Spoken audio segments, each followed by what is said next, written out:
misadventure. I wish to remind Governor Sakaja that the Senate in fact directed that those NMS pending bills were the responsibility of State House, from where he was speaking yesterday, since the accounting officer for NMS was the comptroller. He should have used the opportunity yesterday to remind the President that thousands of contractors and workers are still owed money by State House and their livelihoods remain in peril as Ruto continues to ignore them. This agreement is a blatant continuation of the NMS model and with it, the culture of unpaid bills, weak audit systems and unbridled corruption. Fourthly, it is in the public knowledge that the national government owes Nairobians over 100 billion shillings in unpaid rates and other payables from national government institutions. Ruto throwing around the figure of 80 billion as a symbol of his generosity to the people of Nairobi is nothing but a ruse. Fifthly, the national government continues to hold on to functions that are solidly county functions under the 4th schedule of the Constitution. For instance, the Constitution recognizes only 2 levels of roads, and that is national trunk roads and county roads. Kenyans must note that national government agencies like Kura and Kera continue to insist on doing roads in Nairobi when they clearly need to hand over those roads and the attendant resources to the county government of Nairobi. In fact, the late Baba Raila Amolo Odinga repeatedly called for the disbandment of these 2 agencies, going so far as including the full unbundling of the functions in the MOU he signed with President Ruto in March of 2025. Ruto continues to not only ignore that MOU, but to actively violate it as demonstrated by the so-called cooperation agreement. In addition, there exist constitutional and legal ways to channel funds to specific counties in recognition of their unique needs and status. These include additional allocations and conditional grants. Examples of these grants include grants to counties to construct headquarters and industrial parks. By the way, you should know Nairobi doesn't receive any of those funds, but other counties receive. If indeed we needed national government to build a world-class market at Gikomba, we can channel resources to the county government of Nairobi to build that world-class market through similar instruments. Lastly, it is my considered view that arrangements such as NMS and the proposed cooperation agreement unnecessarily obfuscate and complicate oversight and accountability processes by the assemblies, the Senate, and the Office of the Auditor General. The President at every turn dismisses concerns raised by both the people and their representatives as noise. He asked those with alternative ideas to give those ideas. Mr. President, I have said before that it is possible to govern and achieve development within the confines of the law, and I want to demonstrate this today. Here is what I would have done. Number 1, direct that all national government agencies that owe monies to the people of Nairobi immediately clear their obligations, which are in excess of Kenya shillings 100 billion, and let the County Assembly of Nairobi ring-fence those monies towards development projects, including roads, markets, drainage, garbage collection, and the payment of pending bills. By the way, Nairobi still holds the highest amount of pending bills, over 100 billion shillings, so that if we were paid the 100 billion shillings that the national government owes us, we can clear those pending bills. Number 2, immediately transfer all county functions to counties in accordance with the Constitution and the MOU that you signed with Raila Odinga. Dissolve Kura and Kera as per his advice and channel all their budgets to the Nairobi County government to do our roads. Number 3, utilize existing legal instruments such as Kara and conditional grants to channel additional funds to Nairobi for streetlights and markets, noting the unique security needs of the capital county. 4, direct Treasury to honor the disbursement schedule passed by the Senate that legally requires them to transmit county shareable revenue by 15th of every month.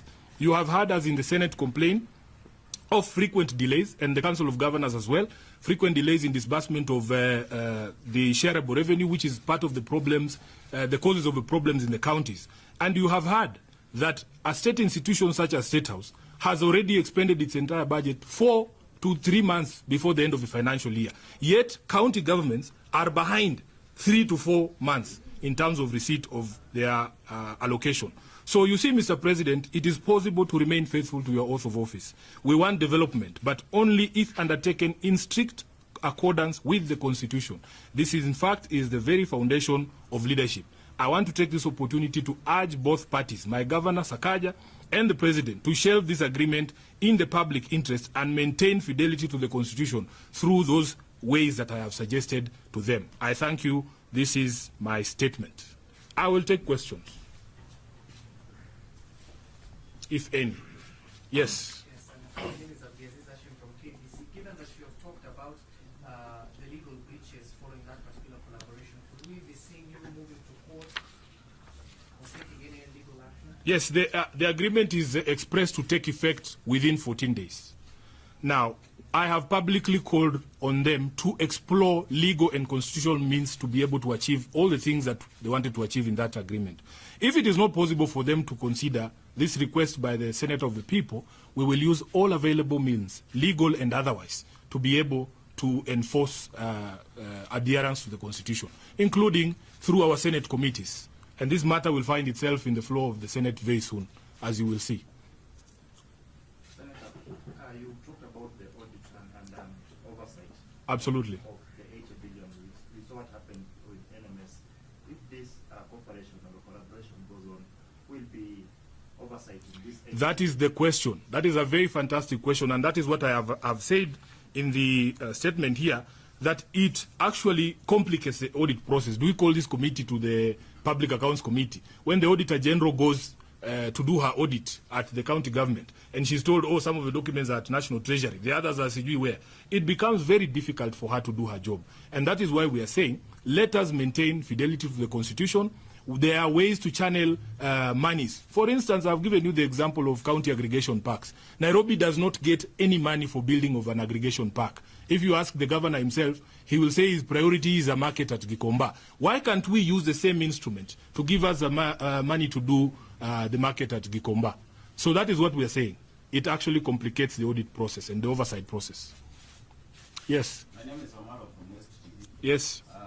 Senator, is it enough to tell the President and the Governor to share that agreement now that they are working backwards, signing and then going for public participation?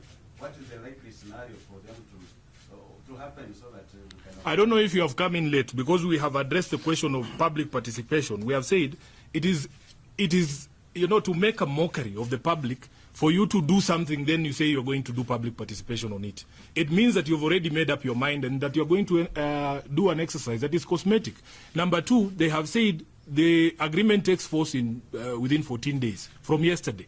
That tells you that we have under 13 days to be able to complete that public participation. I've also pointed out to you that if you read at the agreement at clause 6.2, they are saying any amendments that will arise from the public participation will be included. They are not anticipating a scenario where the people of Nairobi say we are rejecting the entire thing, you know. So, and there are other clauses in the document itself that say the parties can enter into supplemental, agreements without the participation of the people. So we are saying, shelve this thing, go through a proper process. There are legal mechanisms for you to channel money if the need of Nairobi, for instance, has been identified as unique, just the way the other counties receive money for unique purposes like building of headquarters and building of county aggregation parks. We can be given a conditional grant to do our street lighting in Nairobi and retain fidelity to the Constitution. Chris, yes. From Ramogi TV. Yes, Chris. During the signing of that cooperation agreement or cooperation deal between the Nairobi County and the national government, the president and the governor said that Nairobi need to be given special treatment akin to what happens in other cities like London, as opposed to what is happening now when they are being given allocation just like any other county. Do you feel like Nairobi needs that special treatment? Chris, I thought you were in the room when we began this statement. Just go through the statement I have given, that the Urban Areas and Cities Act was passed in 2012. William Ruto was deputy president. In fact, they called him a co-president in 2013. They, together with Uhuru Kenyatta, were given the responsibility by Kenyans to be the first administration to be able to implement this constitution. So we are wondering, how has he suddenly become clever and noticed that there is a law called the Urban Areas and Cities Act?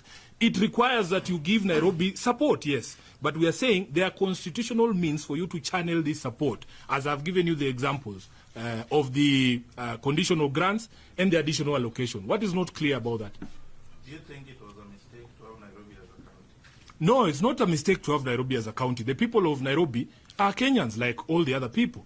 That unique nature of Nairobi was recognized. I will give you another example. We have something called the Equalization Fund. The Equalization Fund was embedded in the Constitution after recognition that there are areas that had been traditionally marginalized. And if you read the language of the Constitution on the marginalization fund, or the Equalization Fund, it says that we need to put in place some special funds to bring the level of infrastructure in those areas to the standard ordinarily enjoyed by the rest of the other counties. So there is a special fund for that. The Urban Areas and Cities Act also recognize that Nairobi as a seat of power, that Nairobi as a seat of diplomacy has certain unique needs. For instance, the bill we pay on electricity alone for streetlights cannot be compared to any other county. That is what the Urban Areas and Cities Act is for.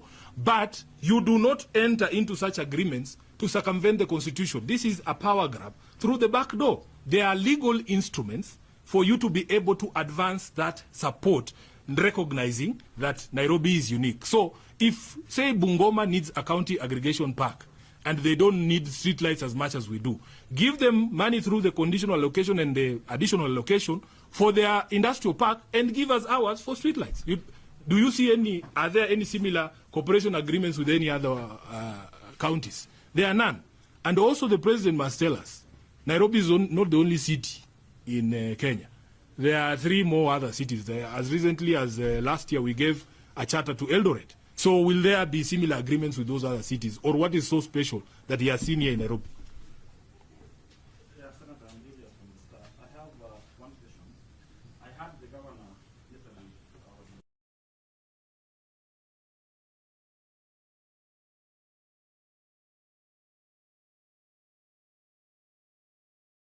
especially on education. For example, on the school feeding program, we have signed another one on bursary issue, the issue of bursary and the scholarship. I don't know how is it different from this one from your perspective, or even the one for the school feeding and the education are falling in the same category of Yes, you are talking about there was a decision by the Control of Budget that before a level of government undertakes the functions of another level, there has to be an agreement between those 2 levels of government. And for instance, when it came to education, education is stated as a national government function, especially the counties only deal with ECDs. So when you are giving bursaries without a framework that allows you to do that, that is what that agreement relates to. This one is very different.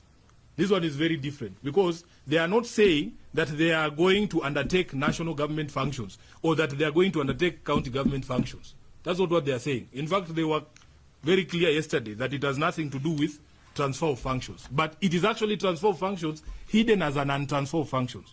And the legal problems that we have, again, ladies and gentlemen, you have to go through the statement that I have made. An agreement such as was signed yesterday, I am sure those negotiations have been going on for months. The right thing to do would have been to tell the public, the people of Nairobi and the County Assembly and the Senate, that we are anticipating getting into this, what is it called, agreement, and have people input into those discussions that you're having, and then reach a final document, then you sign. But for them to have been sitting in a corner somewhere hiding, having this conversation, then we're just told there's a signing ceremony tomorrow. It's like you are being told to come to a wedding ceremony, but the parents will meet next week to discuss whether they consent that their children should be married. It's ridiculous. So your problem is the process or the whole thing? I think I will let my statement speak for itself. I have gone to great detail from the beginning to the end to explain the issues that I have cited in this statement. Thank you.